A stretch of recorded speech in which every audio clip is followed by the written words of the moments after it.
É Lula de novo com a força do povo. Que há um esvaziamento dos movimentos, isso aí está correto, não há dúvida nenhuma. O problema seria identificar por que há esse esvaziamento, né? Eu acho que nesse momento aqui, de um ponto de vista de uma análise, é muito simplista falar que isso daí é simplesmente porque o Lula decidiu não fazer a mobilização. Coisa mais complicada do que isso. Vamos procurar estabelecer quais são as coordenadas fundamentais. O golpe, ele é um golpe que tem uma grande extensão, dirigido contra o povo todo, organizações operárias, etc. e tal. Agora, o primeiro problema que os golpistas precisavam resolver era derrubar o governo. Esse não é o primeiro e último problema, mas era o primeiro problema. Precisa assumir o poder, porque assumir o poder, como nós estamos vendo, facilita, de uma maneira extraordinariamente poderosa, a implementação de um programa. Se você não tem o poder, a implementação desse programa é uma coisa complicada. O segundo problema que os golpistas têm que enfrentar é que eles precisam liquidar o PT. Por quê? Né? Aí é que eu acho que é uma fonte muito grande de confusão, porque a análise é feita de um ponto de vista moral. Todo mundo pensa assim: o golpista, o direitista, ele ataca os bons e puros. Não. Ele ataca as ameaças reais à existência dele. O único partido de esquerda no país que faz sombra, ou mais do que faz sombra, que é um contrapeso à política dos golpistas, é o PT. Por quê? Porque os outros partidos, primeiro, não têm voto, segundo, não têm base social. Isso é preciso levar em consideração. A maioria das pessoas não entende a diferença entre um PT e um PSOL. Eles pensam que a diferença é que o PT é um partido... Alguns pensam assim: o PT é um partido muito direitista, o PSOL é um partido esquerdista. Primeiro, isso aí não é verdade, colocado assim. E segundo, essa não é a diferença principal.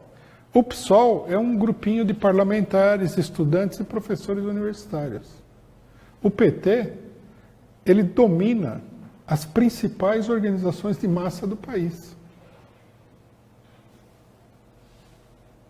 É como comparar um edifício de 40 andares com uma casinha de cachorro. Não é a mesma coisa. Não é a mesma qualidade. Embora um possa ser casa, outro possa ser casa. Quer dizer, do ponto de vista da burguesia, o PSOL não é ameaça. Mesmo que ele tenha mais voto, eleja pessoas e tudo mais, esse é um partido de pequenos burgueses sem base social nenhuma.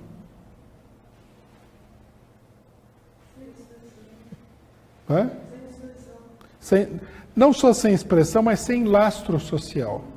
Não é sólido. Por exemplo, se um partido como esse ganha as eleições, ele não vai afetar o movimento operário de um modo geral. Vocês vejam, quando a Frente Popular ganhou a eleição na França, os trabalhadores começaram uma revolução. Por quê? Porque a Frente Popular era a representação das organizações principais dos trabalhadores. Então os trabalhadores viram a vitória da Frente Popular e encararam essa vitória como sendo uma vitória sua. A Frente Popular francesa, ela era muito direitista, mas ela tinha que levar em consideração o pensamento e os sentimentos da grande massa de trabalhadores, porque ela era uma enorme organização de massas. Você vê, quando o Syriza ganhou a eleição, ele teve uma certa facilidade para jogar na lata do lixo tudo que ele havia proposto na campanha eleitoral. Por quê? Porque é só uma vitória eleitoral, que foi conseguida ali sem nenhuma grande base social nem nada. Então, nós temos que levar em consideração isso daí. Se os golpistas querem atacar o PT, o que eles estão atacando fundamentalmente? Eles estão atacando o partido de massas. Porque esse partido ele pode sofrer um revés eleitoral, mas ele tem uma base que vai fazer com que ele se reerga. Porque, por exemplo, o PT ele vai ter um retrocesso eleitoral nessa eleição. Então por que os golpistas não falam, bom, já está sem voto, está com pouco voto, diminuiu a votação, etc., vamos deixar para lá? É porque isso daqui é uma coisa de momento. Daqui a 2 anos, com toda a ampla base social que o PT tem, ele se reergue eleitoralmente. A eleição, em última instância, é uma expressão da relação de forças real que existe dentro da sociedade. E o PT tem sido um partido que tem se enfrentado com todo o bloco da burguesia, porque ele tem uma força real, embora ele seja um partido extremamente moderado. Acho que muita gente não entende isso. Então, o caso Lula é o seguinte, o ataque é em grande medida contra o Lula, porque o Lula é, digamos assim, é o principal condutor entre essa base social e a política geral. Ele que representa isso, na pessoa dele.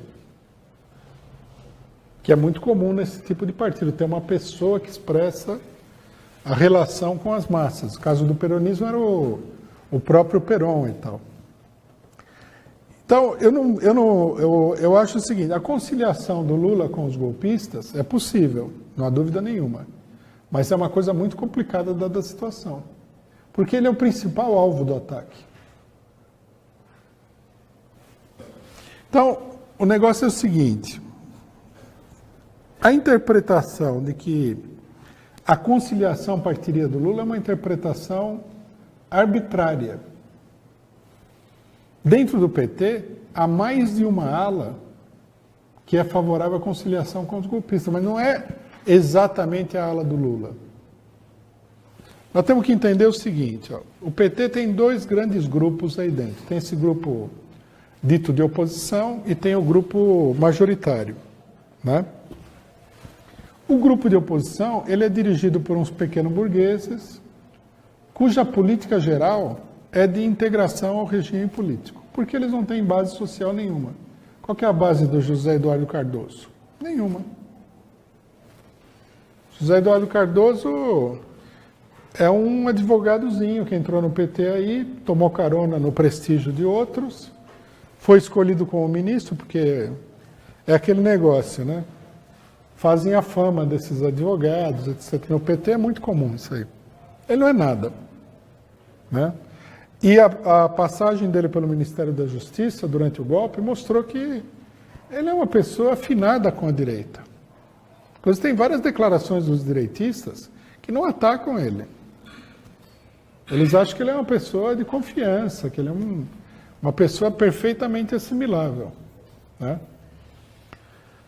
Esse Tarso Genro nem falar, é outro pequeno burguês que também não tem base social nenhuma, não tem nada de nada, e eles estão procurando aí uma via de, não sei se dominar o PT, romper e formar outro partido, mas com essas pessoas, que não tem nada a ver com o movimento de massas, esse partido seria um PSB, um PPS, seria mais do que isso daí. Isso eu acho que é uma coisa que muita gente não entende, é isso. Que o caráter social, ele se impõe sobre o problema político em geral. Se você tiver um partido de capitalistas, não adianta o partido botar o nome de socialista e nem que tenha um cara que é a favor do socialismo. O partido é um partido capitalista. A composição social dele predomina. Então, por exemplo, uma coisa que paralisa tudo é esse setor. Outra coisa que paralisa é que o grupo majoritário também é dividido. Ele não é unitário, ele não é o Lula. Se a gente for olhar bem, nesse momento aqui, minha avaliação, pelo que eu conheço do PT e pelo acompanhamento que eu faço da situação política, o Lula ele é minoritário dentro desse bloco, como ele já foi mais de uma vez dentro do PT. No começo do PT, o Lula era minoritário dentro do partido, ele não era maioria. Ele ganhou a maioria dentro do partido na aliança com o Zé Dirceu. E para eles controlarem o partido foi necessária uma luta que durou aí aproximadamente uns 4 ou 5 anos. Não foi uma coisa simples. Então, por exemplo, dentro do bloco majoritário, você tem a ala do Zé Dirceu, que não é o Lula, embora eles tenham sempre tido uma aliança, mas o Zé Dirceu está na cadeia, quem que está controlando isso daí? Depois você tem uma ala que são políticos do PT, mas que são muito direitistas. Também não é a ala do Lula, propriamente dita. E você tem, por fim, uma ala de parlamentares que são uns vagabundos da pior espécie que entraram no PT porque o PT era governo. Todo partido no governo acaba atraindo um monte de vagabundos. Por exemplo, esse pessoal que está fazendo aliança com o... Vocês não viram o que aconteceu? O companheiro de Paulínia falou que o pessoal lá foi apoiar o candidato do Paulinho da Força, e foi apoiar o candidato do Paulinho da Força a revelia da orientação da direção do PT, que foi lá propor que eles não apoiassem.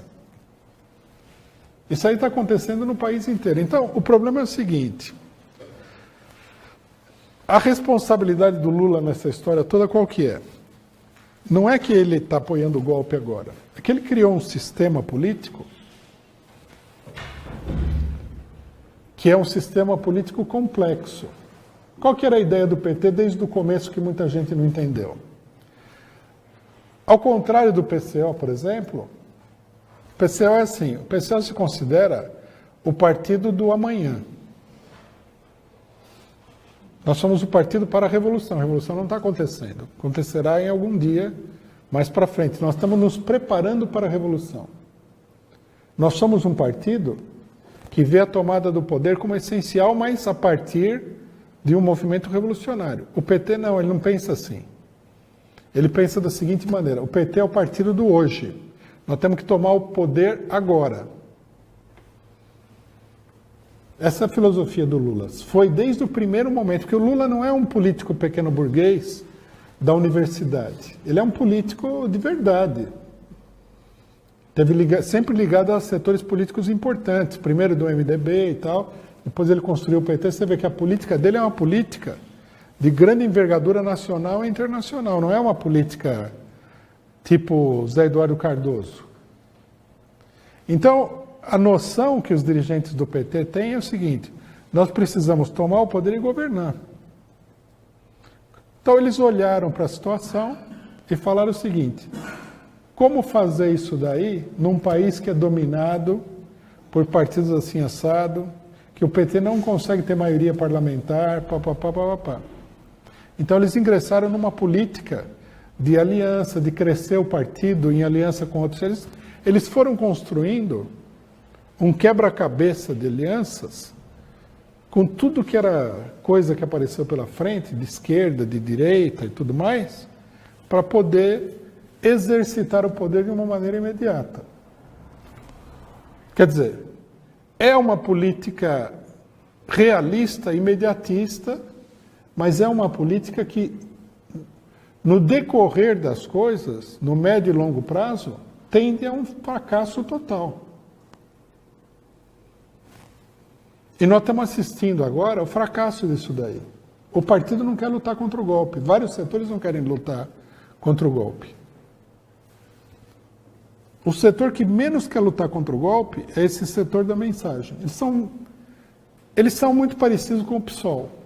Eles acham que não tem golpe. Eles acham que tudo isso daqui foi um erro político do PT, que o Lula errou, que a Dilma errou, que o Zé Dirceu errou, que o outro errou, porque eles são todos professores universitários, e o professor universitário é o cara que ensina o mundo.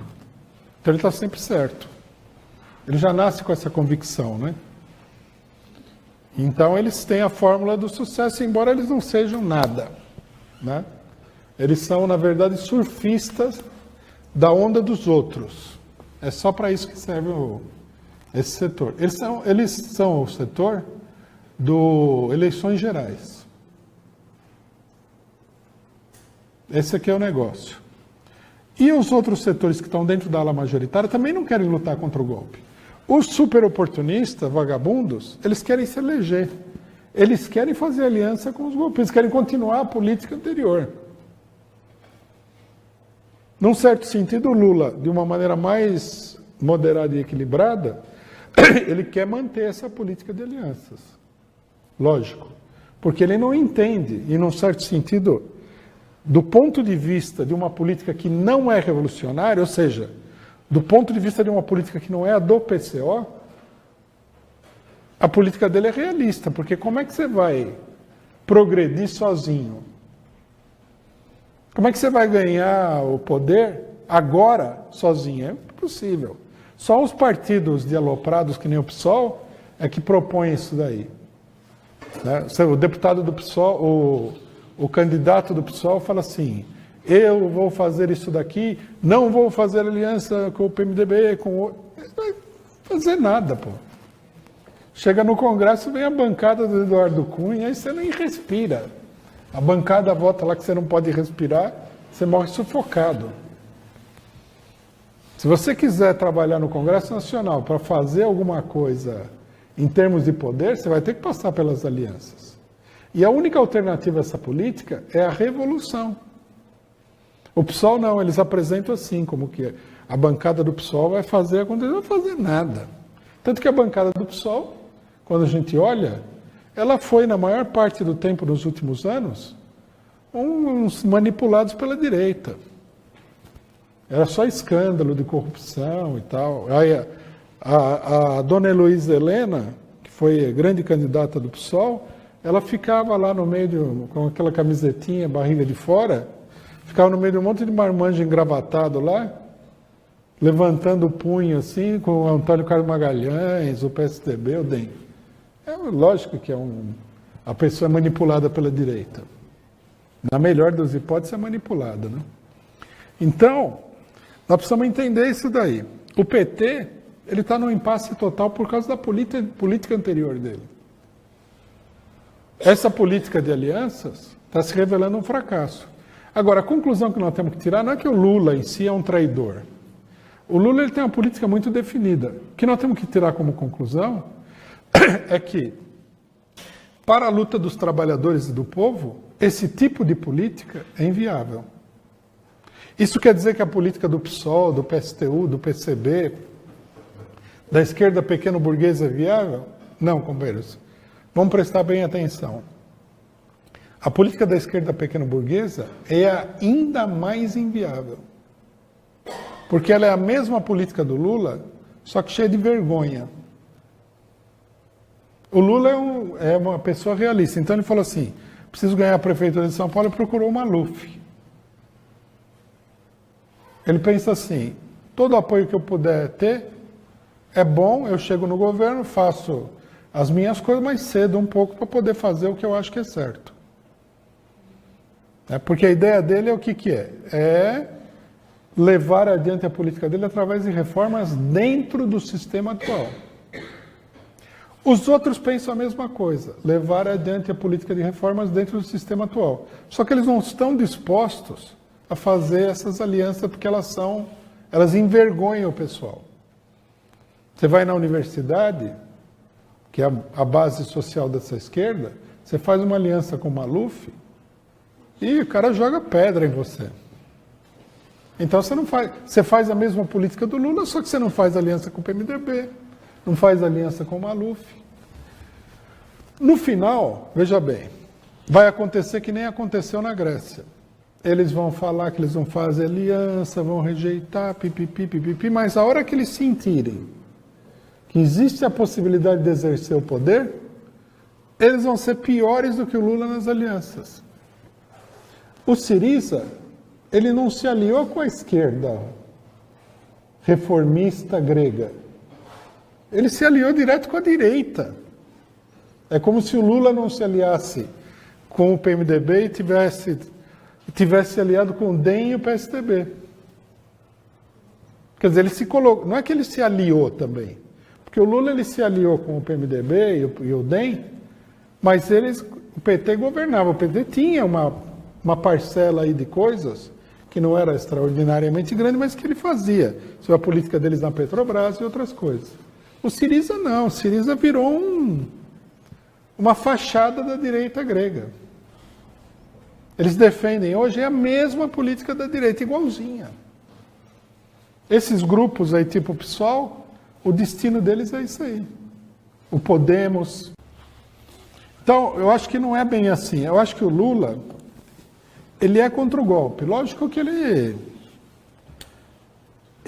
é contra o golpe por dois motivos, né? Primeiro porque o futuro político dele está em jogo.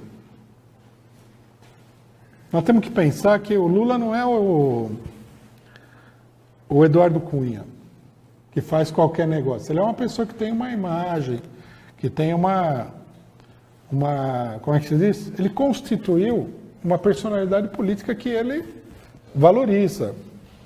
Foi presidente, ele tem uma personalidade internacional, não vai sair por aí fazendo qualquer loucura.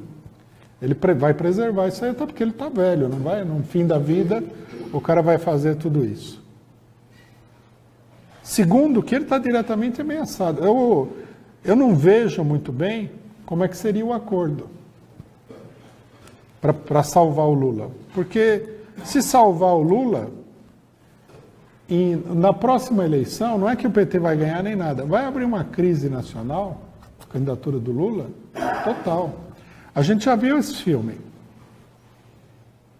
O Perón, ele buscou um acordo com os golpistas na Argentina diversas vezes.